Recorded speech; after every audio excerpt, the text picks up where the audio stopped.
സ്ത്രീകൾ പൊതുവിൽ ശക്തി ദേവിയുടെ അല്ലെങ്കിൽ പാർവതി ദേവിയുടെ അംശമാണ് എന്ന് പറയാറുണ്ട്. കർമ്മം കൊണ്ട് അവർ മഹാലക്ഷ്മി ദേവിയുടെ അനുഗ്രഹം ആർജിക്കുകയും ഒരു ഗൃഹത്തിൽ സർവ്വവിധ ഐശ്വര്യത്തോടുകൂടി വിളങ്ങുകയും ചെയ്യുന്നു. വിവാഹവതിയാകുമ്പോഴും ഋതുമതിയാകുമ്പോഴും എല്ലാം തന്നെ ആ ഒരു മഹാലക്ഷ്മി ദേവിയോട് സാദൃശ്യപ്പെടുത്തി ആ ഒരു സ്ത്രീയെ പരിഗണിക്കുകയും പൂജിക്കുകയും ചെയ്യുന്നു എന്നുള്ളതാണ്. ഒരു സ്ത്രീയെ എവിടെയാണോ അപമാനിതയാക്കുന്നത്, ഒരു സ്ത്രീയുടെ മനസ്സിനെ ആരാണോ വേദനിപ്പിക്കുന്നത്, മുറിപ്പെടുത്തുന്നത്, അയാളിൽ നിന്ന് അല്ലെങ്കിൽ അയാളുടെ ഭവനത്തിൽ നിന്ന് മഹാലക്ഷ്മി എന്നേക്കുമായി പടിയിറങ്ങിപ്പോകും എന്നുള്ളതാണ്. സ്ത്രീകൾ സന്തോഷവതികളായിരിക്കുന്ന ആ ഒരു ഭവനത്തിലാണ് മഹാലക്ഷ്മി നിരന്തരമായി വാസം ചെയ്യുന്നത്. സ്ത്രീകൾ ശാപവാക്കുകൾ പറയാതെ, മോശം ഭാഷയിൽ സംസാരിക്കാതെ, കുലീനത്വത്തോടുകൂടി കുടുംബിനിയായി വാഴുന്ന ആ ഒരു ഗൃഹത്തിലാണ് സർവ്വ ഐശ്വര്യങ്ങളും ഉണ്ടാകുന്നത്. ആ ഗൃഹത്തിലാണ് സന്തോഷ വർത്തമാനങ്ങളും വിജയവും നന്മയും എല്ലാം സിദ്ധിക്കുന്നത്. ഇന്നത്തെ വീഡിയോയിലൂടെ നമ്മൾ മനസ്സിലാക്കാൻ പോകുന്നത് മഹാലക്ഷ്മി വസിക്കുന്ന സ്ത്രീകളിൽ കാണപ്പെടുന്ന ചില ലക്ഷണങ്ങളെ കുറിച്ചാണ്. ഭഗവാൻ മഹാവിഷ്ണു തന്റെ വാഹനമായ ഗരുഡന് ഉപദേശിച്ചു കൊടുത്ത ആ ഒരു ഗരുഡ പുരാണത്തിലാണ് മഹാലക്ഷ്മി വാസം ചെയ്യുന്ന സ്ത്രീകളിൽ കാണപ്പെടുന്ന പൊതു ലക്ഷണങ്ങളെ കുറിച്ച് ഭഗവാൻ വർണ്ണിച്ചിട്ടുള്ളത്. ഈ ഒരു ലക്ഷണങ്ങൾ ഏതൊരു സ്ത്രീക്കാണോ ഉള്ളത് ആ ഒരു സ്ത്രീയിൽ മഹാലക്ഷ്മി ദേവി വസിക്കുന്നു എന്നുള്ളതാണ്. അല്ല എങ്കിൽ ഈ ഒരു ശീലഗുണങ്ങൾ വെച്ച് പുലർത്തുന്ന സ്ത്രീകളിലാണ് ആ ഒരു ലക്ഷ്മി ദേവി കുടികൊള്ളാൻ ഇഷ്ടപ്പെടുന്നത്. വീഡിയോയിലേക്ക് പോകാം. അതിനു മുൻപ് ഇതുപോലുള്ള കൂടുതൽ അറിവുകൾ നിങ്ങളിലേക്ക് എത്താൻ ആഗ്രഹിക്കുന്നുവെങ്കിൽ ആയിരവല്ലി മീഡിയ എന്ന നമ്മുടെ ചാനൽ ഒന്ന് സബ്സ്ക്രൈബ് ചെയ്യുക. തുടർന്ന് വരുന്ന ബെലൈക്കൺ കൂടി എനേബിൾ ചെയ്താൽ അപ്ലോഡ് ചെയ്യുന്ന ഓരോ വീഡിയോയും ഉടൻ നിങ്ങളുടെ ഫോണിലേക്ക് നോട്ടിഫിക്കേഷൻ ആയിട്ട് വരുന്നതാണ്. ലക്ഷ്മി വാസമുള്ള സ്ത്രീകളിൽ കാണുന്ന ആദ്യ ലക്ഷണം എന്നുള്ളത് ദിനവും അവർ കുളിച്ച് ശുദ്ധമായ ശേഷം ഒരു ഗൃഹത്തിൽ വിളക്ക് തെളിക്കും എന്നുള്ളതാണ്. നമ്മുടെ ഗൃഹത്തിൽ എന്തിനാണ് അവർ വിളക്ക് തെളിക്കുന്നത്?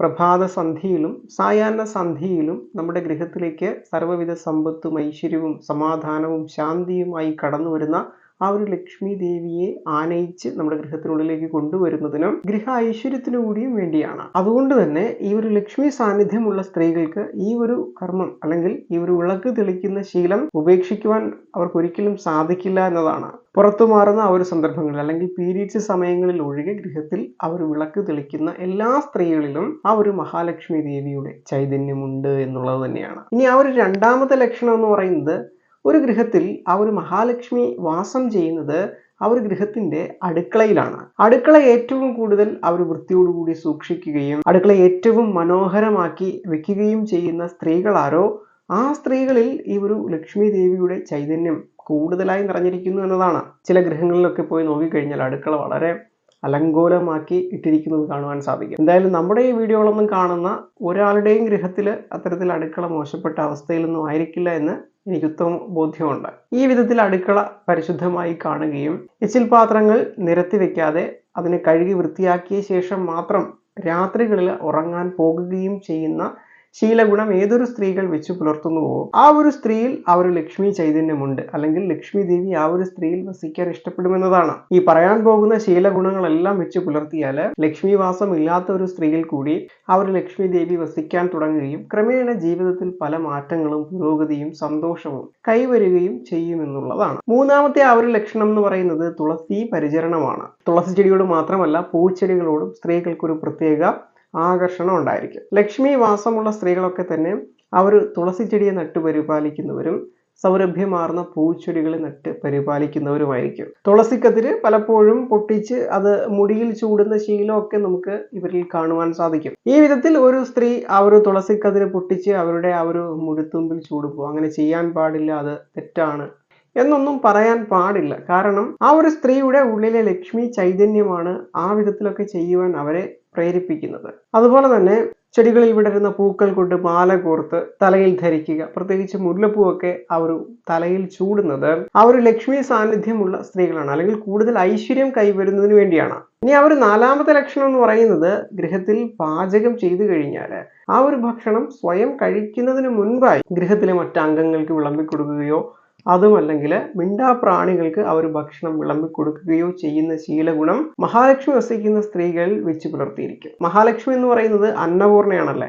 എല്ലാവർക്കും ഊർജ്ജദായകമായ ആ ഒരു ഭക്ഷണത്തെ വിളമ്പിക്കൊടുക്കുന്ന അല്ലെങ്കിൽ അന്നത്തെ നൽകുന്നവളാണ് മഹാലക്ഷ്മി. ആ ലക്ഷ്മി ദേവിയുടെ സാന്നിധ്യവും ചൈതന്യവും ഉള്ള സ്ത്രീകളൊക്കെ തന്നെ അന്നദാനത്തിൽ തൽപരരായിരിക്കും.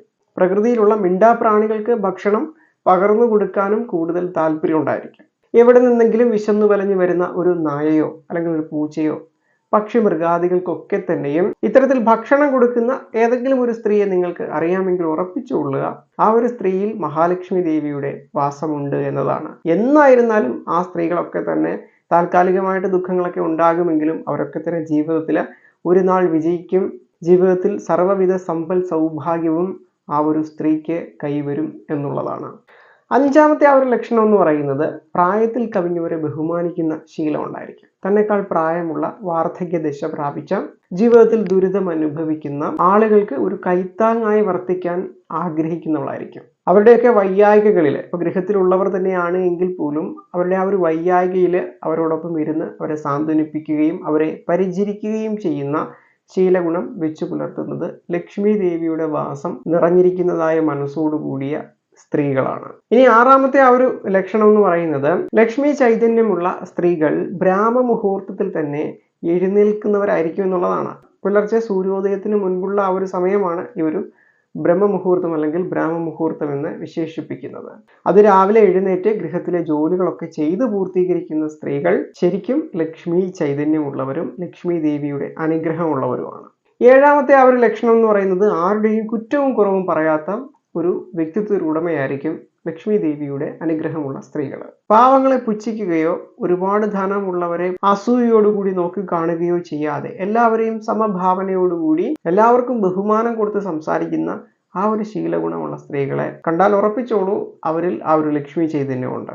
പ്രധാനമായി പറഞ്ഞാൽ അസൂയയോ വിദ്വേഷമോ ഏഷണിയോ പറയാത്ത ആ ഒരു സ്ത്രീയിൽ മഹാലക്ഷ്മി വസിക്കുന്നു എന്നതാണ്. ഇതൊക്കെ പറയുന്ന സ്ത്രീകളിലായിക്കോട്ടെ അല്ലെങ്കിൽ നിരന്തരം കലഹിക്കുന്ന ചീത്ത വർത്തമാനങ്ങൾ പറയുന്ന ആ ഒരു സ്ത്രീയിലായിക്കോട്ടെ മൂദേവിയാണ് വസിക്കാൻ ഇഷ്ടപ്പെടുന്നത്. ആ ഉള്ളിൽ വസിക്കുന്ന മൂദേവിയാണ് അവരെ കൊണ്ട് ഈ വിധം മോശപ്പെട്ട കാര്യങ്ങളൊക്കെ തന്നെ പ്രവർത്തിപ്പിക്കുന്നത്. അപ്പൊ നമ്മൾ പറഞ്ഞ 7ഓളം ശീലഗുണങ്ങൾ ഇല്ലാത്ത സ്ത്രീകളുടെ ജീവിതം നിങ്ങളൊന്ന് നോക്കിക്കഴിഞ്ഞാൽ വളരെ ദുഃഖപൂർണമായിരിക്കും. ദാമ്പത്യമൊക്കെ വളരെ തകർന്ന ഒരു അവസ്ഥയിലായിരിക്കും. കടവും കഷ്ടപ്പാടും കൊണ്ട് ജീവിതത്തിൽ ഒരു പുരോഗതിയും അവരുടെ ഒന്നും ജീവിതങ്ങളിൽ നമുക്ക് ദർശിക്കുവാൻ സാധിക്കുകയില്ല. അപ്പോൾ ലക്ഷ്മി ദേവി വസിക്കുന്ന സ്ത്രീകളിൽ കാണപ്പെടുന്ന പൊതുവായിട്ടുള്ള 7 ലക്ഷണങ്ങളെ കുറിച്ച് അവർ ഗരുഡ പുരാണത്തിൽ മഹാവിഷ്ണു ഗരുഡന് ഉപദേശിച്ചു കൊടുക്കുന്നുണ്ട്. ഇതിൽ എത്ര ലക്ഷണങ്ങൾ നിങ്ങൾക്കുണ്ട് എന്നുള്ളത് ഈ വീഡിയോയ്ക്ക് താഴെ കമന്റായിട്ട് രേഖപ്പെടുത്താൻ മറക്കണ്ട. മോശപ്പെട്ട ലക്ഷ്മി ദേവിക്ക് വിരുദ്ധമായ ഏതെങ്കിലും ഒരു സ്വഭാവ ഗുണമോ ശീലഗുണമോ അഥവാ നിങ്ങൾക്കുണ്ട് എങ്കിൽ അതിൽ നിന്ന് നിങ്ങൾ പുറത്തു കടക്കാൻ ശ്രമിക്കുക. അങ്ങനെയെങ്കിൽ തീർച്ചയായും ആ ഒരു ലക്ഷ്മി ദേവിയുടെ ചൈതന്യം നിങ്ങളിൽ വസിക്കാൻ തുടങ്ങുകയും മറ്റുള്ളവരുടെ ആദരവിനും ആരാധനയ്ക്കും നിങ്ങൾ പാത്രമായി തീരും എന്നുള്ളതിലും സംശയം വേണ്ട. അടുത്തൊരു വീഡിയോയിൽ പുതിയ അറിവുമായി കണ്ടുമുട്ടാം. എല്ലാവർക്കും നന്ദി, നമസ്കാരം.